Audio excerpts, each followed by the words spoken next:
Welcome to the Phoenix Prosperity Podcast, where wealth meets legacy. Join your host, Tim Fergestad, as we explore the journeys of Phoenix's finest to success and beyond.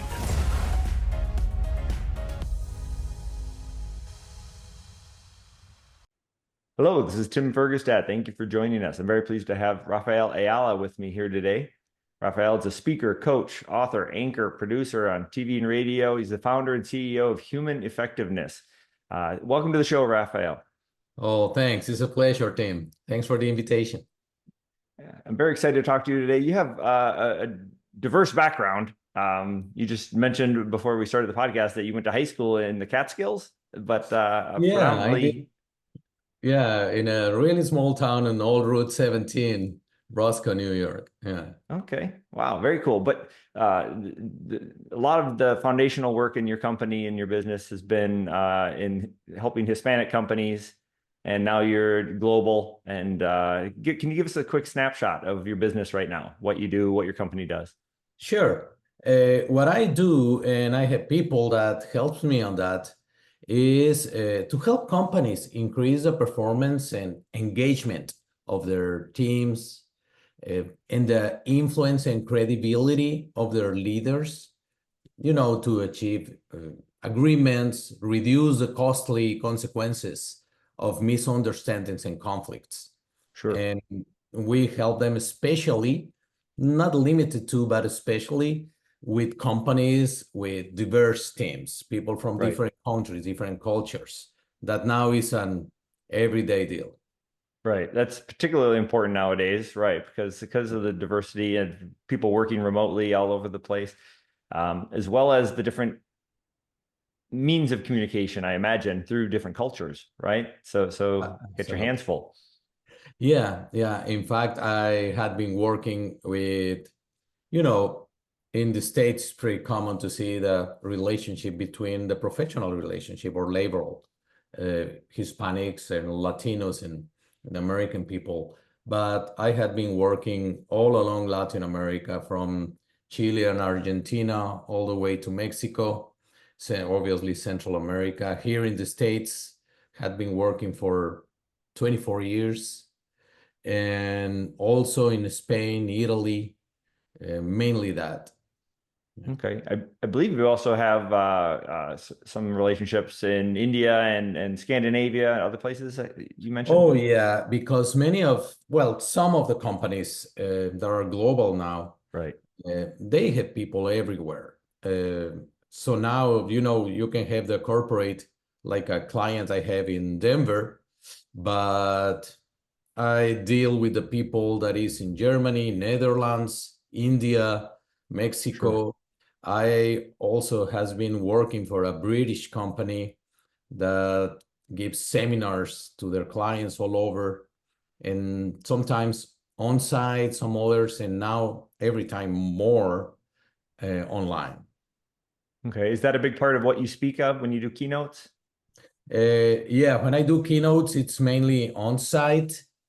And I had been working almost 30 years with multi-level marketing and direct sales companies, but also in kickoffs of companies, conventions, all those kinds of conferences, helping people increase their communication, their performance, how to deal with teams. Again, if that's diversity, perfect, but also with your same culture. Conflicts and misunderstandings are really costly to companies and to people, on time and money and in relationships. For sure. Payroll, employee turnover, and all that is one of the biggest expenses in companies, and just the downtime of retraining everyone and reworks because of misunderstanding, not complying with the date or the quality because, I thought you didn't tell me. I guess, all those things, assumptions, and mainly conflicts because of difference of opinions and perspectives, without knowing how to share an opinion without being offensive, or how can I give a correct feedback, Right. but not hurting the feelings of the other people, because Sure. even though we get paid to work, we have the emotional side. Okay. Do you call it corporate counseling, or what would you say is that sort of niche? Yeah, it's like corporate coaching and Okay. performance development, Okay. or a Okay. PACE. Okay. And what sort of sets you apart then? And just to clarify for our listeners. To have the not only be bilingual, by multicultural, because even people think sometimes that, oh, all Latin America is the same, and it is not at all. Right. And you can see the difference between people from Uruguay and Argentina, from the ones in Guatemala and Mexico, or Costa Rica, Colombia, Sure. even between the Latin American countries. Sometimes we don't even know what's the difference between a Hispanic and a Latino, for example. And we use Right. it as if they were the same. And it's not. Hispanic includes, for example, Spain. Latinos, by concept, may include people from Spain, but also Italians that they don't speak Spanish. And well, it's pretty nice to work with different cultures. I enjoy that. Right. Right. Okay. And I guess on a similar vein, what comes easy to you that others may find challenging? Trying to make things, complex concepts, pretty easy to understand and apply. I believe that we learned through execution, not through trainings. Trainings is a basement, the development of mindsets and ideas, but the real learning comes into execution. Nobody learns to swim with a YouTube tutorial, okay? And nobody needs to ride a bike taking an online training or seminar. We need to get on the bike, hurt our knees, and try again. Learning is developing the ability to do something well that we weren't able to do. That's execution. So I believe that a differentiator is that I always think, even if I'm hired to deliver a keynote, I need to tell them what to do and how to have a follow-up that can be from our people or their own selves, with some tools, learning partners, I call it. But you need to execute. That's how we learn. And doing, taking action and getting the reps in, because particularly I imagine with interpersonal communication, right? Because riding a bike and that's pretty obvious physical feedback. But when somebody tells you the way they're feeling, that's not exactly as tangible, right? It's like telling somebody not to touch a stove. They kind of need to touch it to understand. Yeah, sometimes we learn through hurt. It's like riding a bike. I mean, who wasn't afraid when being a kid the first time you jump into a pool, right? Or in a company when you are promoted because you're technically good. You're really skilled on that. But the higher you go, the less you get into the technical side, and the more you get in the relational leadership side. And dealing with people, it's dealing with the biggest variable of the world. We even say to ourselves, Tim, and I don't know if this had happened to you, but I don't even understand myself. And I get mad when somebody doesn't understand me. So we are too emotional, and that's a reality. It's I mean, if this was for votes, I will vote against that. But the reality is that we people have a big doses of emotional input when making decisions. And we need to learn how to communicate, taking that into consideration, how to reduce conflicts and misunderstanding based on communication skills. Yep. Yep. You make a few interesting points there.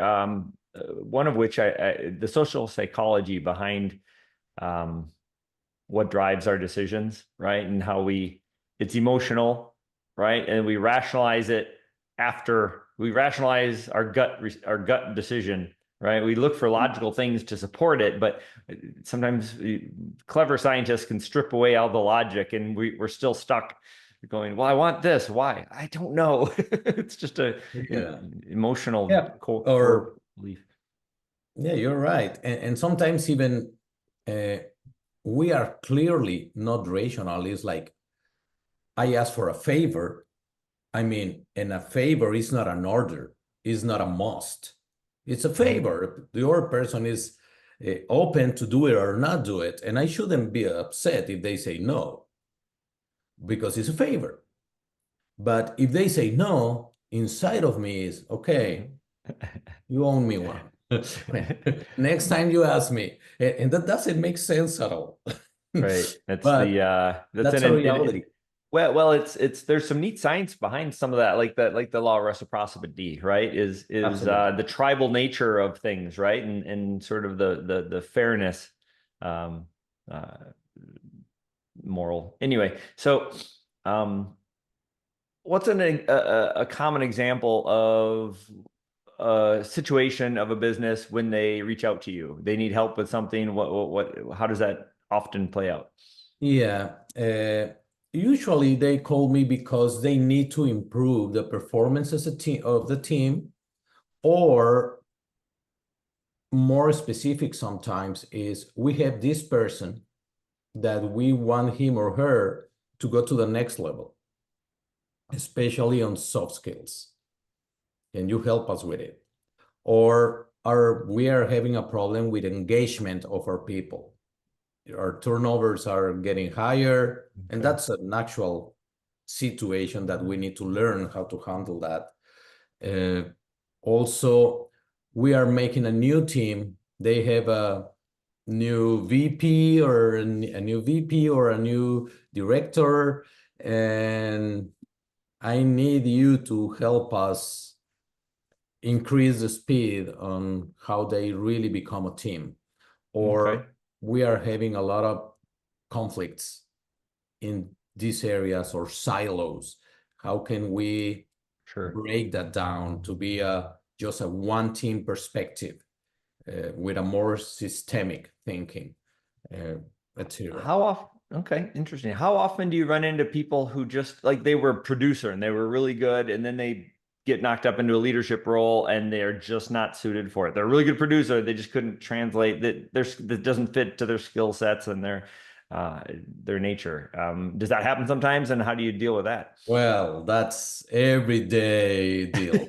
Yeah, it's every day because people who is from the technical side or the operational side good, they are going to perform, they're going to bring results. So the first thing that we think when we want to promote someone is, what are his or her results?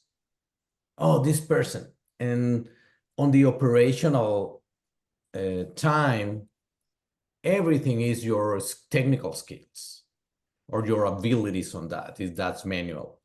Sure. But next step is going to be directing people, getting people aligned, handling or reducing conflict, how to make people share their opinions with the focus on getting the best output, not trying to be the hero. It's like, I need a medal. It's my opinion is better than yours. So, and that people was operational. That's their skill. And people's skills are not taught in many universities. It's just the technical side. And let's see just an example, Tim. A meeting. How much time do we spend in meetings that were not well designed and well performed? Or how many times We can say if we are a leader, I have the policy of open door, any problem, you can come here. And all of a sudden, my production manager comes and says, Rafael, we have a problem with this. And I am, this morning from the corporate, they give me a tough call. One of our clients is trying to break the deal. So I had problem in my house. And this person comes in, Rafael, we have a problem in production. I don't know if we're going to be on time for the next delivery, whatever. And I was not prepared for that. And I just say, come on, I didn't hire you to bring me problems, but solutions. Right. Yeah, there is a lot of people out there looking for this position. Come on, solve it. And my paradigm and mindset of open doors, it's broken now. It's completely broken now. Okay. And this person goes outside my office and start talking with peers and his or her people. And now, don't go with Rafael if you have a problem. And that becomes a law between them. And if this person will approach me 2 hours before, 1 day before, I will act totally different because I wasn't going to be under so much pressure. And that's not an excuse. That's just an example how I need to develop this not only mindset, but skills on how to deal with all these situations so I don't hurt the culture. So I don't create this myth of don't go with the boss. If you have a problem, just be smart so it doesn't boom with you with somebody else. And don't go and tell, I knew this will happen, because they're going to tell you. Rafael is going to tell you, why didn't you tell me if I have an open doors policy? And it's those kind of things are fixable. Yep. I've heard on a similar vein, I've heard the saying that your IQ will get you hired, right? Your skills and stuff, but your EQ, your emotional intelligence, will get you promoted. Oh, that's great. And I will add to it, it will maintain you there or help you to grow. Right. But you can be promoted and all of a sudden you don't have the soft skills to deal with the people challenges. Yep. And your results are going to be on jeopardy, because I like to say that we have two main sources of results. And when we are looking to measure effectiveness, we usually measure just results. But we lack of measuring two more things, because the two main sources of results of everyone is our own self. If we don't do what we are supposed to, we won't get the results. But we are also dependent of some other people, key people. It may be suppliers, it may be customers, it may be my team, my collaborators, that if they don't do what they're supposed to do, even if I do my part, my results are going to be done, are going to be gone. And we usually over-focus on results. What I mean by that is that we lose results in a medium and long term for over-focusing on it. Right. And we lose the perspective. An engineer knows that you design a process with an input and you will have an output. The input and output on the soft skills, on the human side, is on my relationship and communication with my key people. Because I don't know, I'm going to be measured by the quarter, and here comes the end of the quarter, and we are not done with the results that we're looking for. So I put a lot of pressure on those key relationships. Right. That And I was made that was the basis of Enron, right? Enron was all immediate results, and they all did everything they could to get immediate results, and they just, yeah, that was yeah. horrible. And sometimes we hurt people because of that. And I know that's their job. But again, my elementary school teacher, I believe it was second or third grade, told me that we are rational animals, we humans. And I agree with the second part, not too much with the first one. And because I believe we are emotional with sometimes parts of being rational every once in a while. And, Right.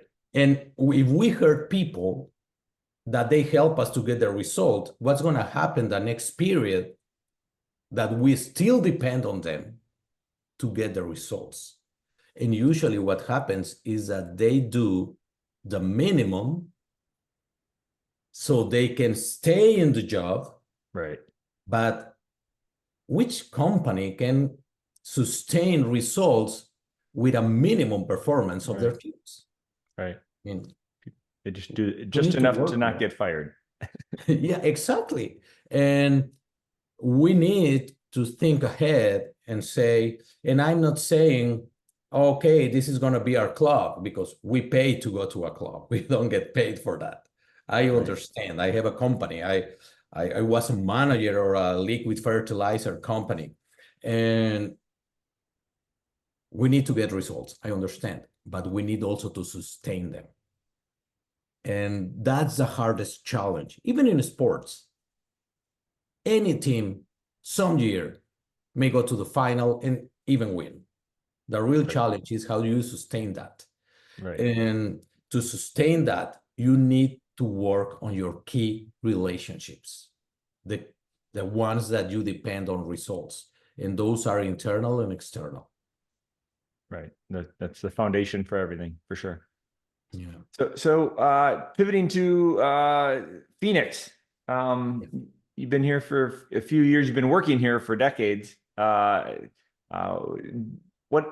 sort of what is your desired impact here in the Valley? I assume it's through the businesses you're helping.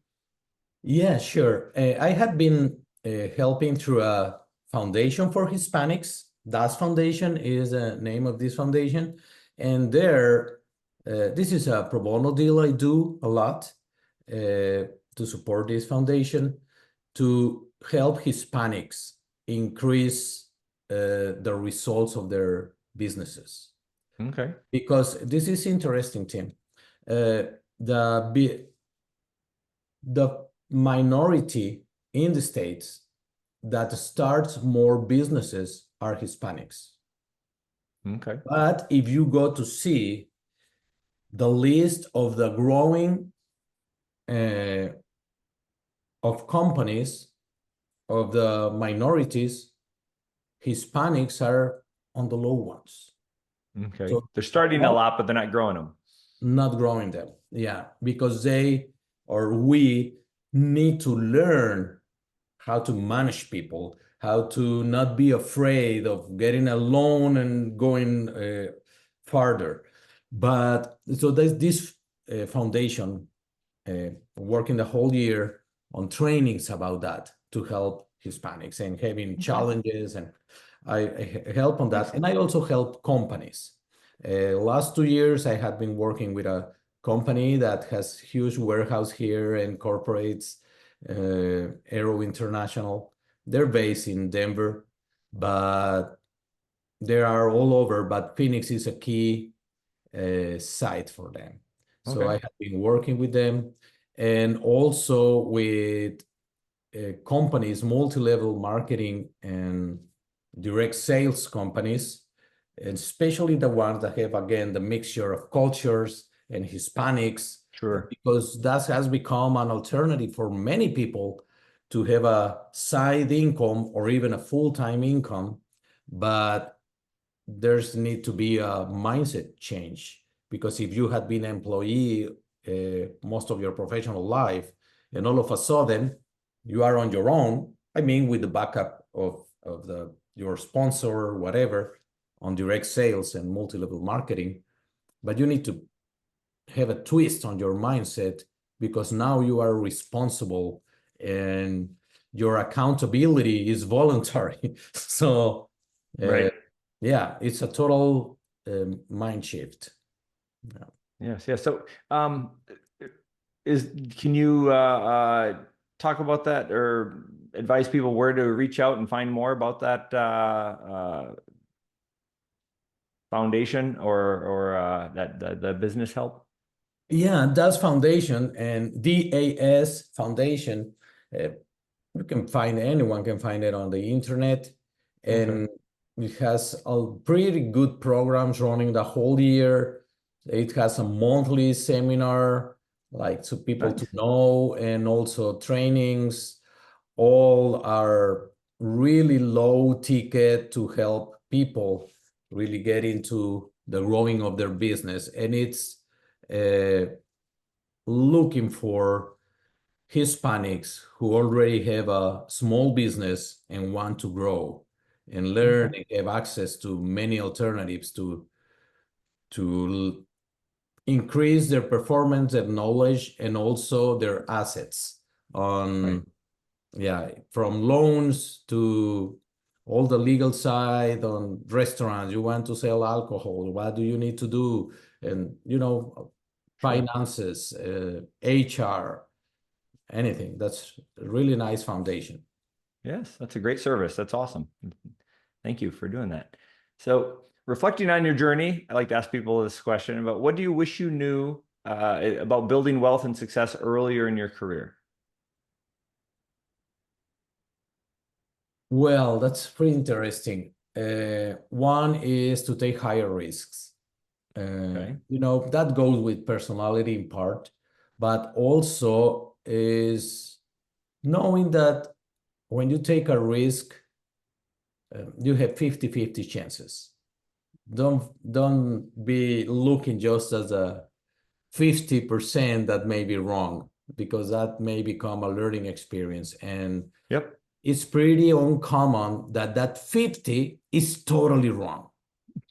There are some steps you're taking, and you are advancing a little bit, maybe not as much as you wanted, taking more risks, taking decisions faster. That's another one. Asking for help. Look for the people that you see that they already have results on what you are looking for, and don't be afraid to ask them your doubts or receive advice.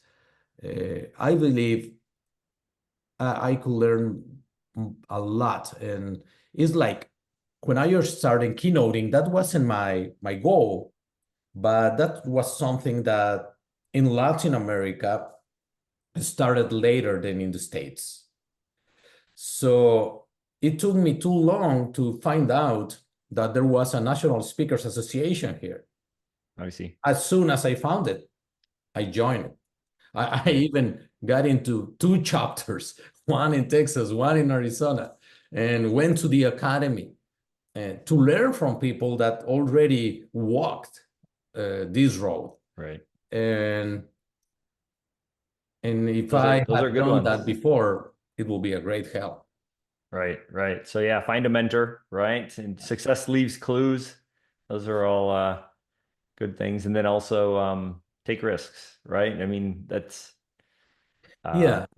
We are even taking a risk when we don't take it, because we are taking the risk of staying the same, or having the same income, or having the same kind of relationship with my partner or with my wife, or and that's a risk. The question is, what will be the obvious result if I keep doing what I'm doing? Right. Yeah. What's the regret of inaction? And in fact, that was the biggest thing when they had regrets of the dying, when they did a study and they asked all these different people in their later years, what did they regret the most? It wasn't the times they tried and failed. It was the things they didn't try. Yeah. Taking more action, taking more risks. Yeah. Excellent. All right. Well, Rafael, thank you so much for your time today and sharing your insights and tips with us. If people would like to connect with you, what should they do? They can go to my website. Is I'm gonna write it here, but it's rafaelayala.com dash Okay. EN for English. I have it. Okay. If they go to the Spanish one, they have the USA flag, flag. that Yeah, can so go you can- to English, but it's my name, rafaelayala.com.